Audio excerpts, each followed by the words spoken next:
동력 글밭 8월 26일 수요일 윤석열 검찰 유감 그 둘.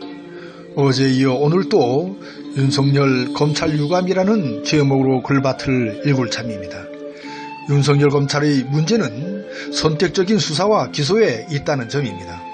김학의 성접대 사건, 국회 패스트트랙, 신속 처리 안건 사건, 나경원의 여러 의혹 사건, 윤석열 처와 장모 관련 사건, 한명숙 조국 유시민 죽이기 사건, 정권 찬탈 의혹 등이 그렇습니다.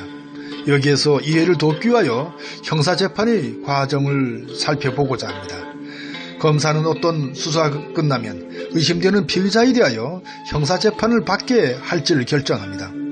재판을 받는 것이 옳다고 여기면 사건을 법원으로 보내게 되는데 이를 공소 제기라 합니다.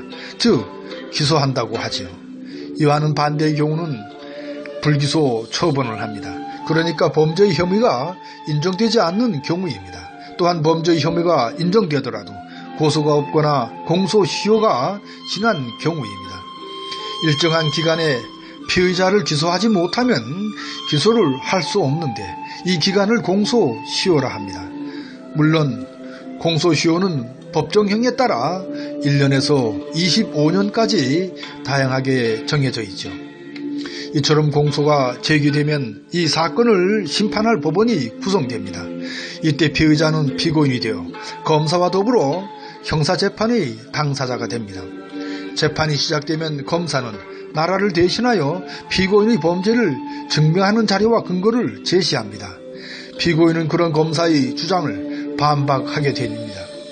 이렇게 하여 법원의 판사는 검사와 피고인의 주장을 통하여 유무죄를 가려 선고하게 됩니다.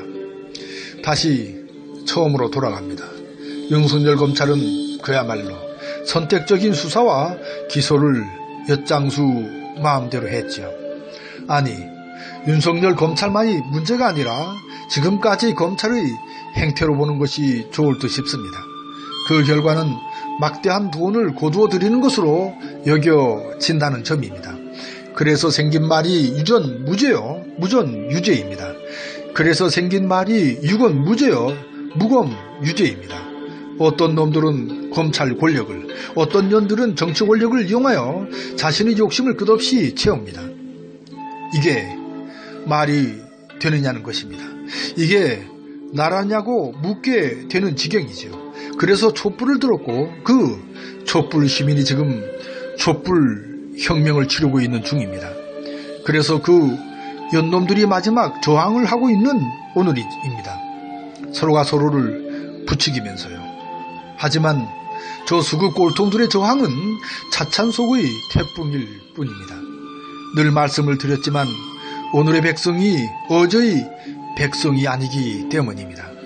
이것은 촛불 시민의 간절한 바람이 하늘에 닿았기 때문에 가능한 일이지요. 그야말로 하늘이 허락한 일이요, 하늘의 명령이며 하늘의 노릇이기 때문입니다. 우리 계례의 한 처음을 전체를 보면 알고도 남습니다. 수요일 새벽이 어느덧 뿌옇게 밝았네요. 오늘도 고맙습니다.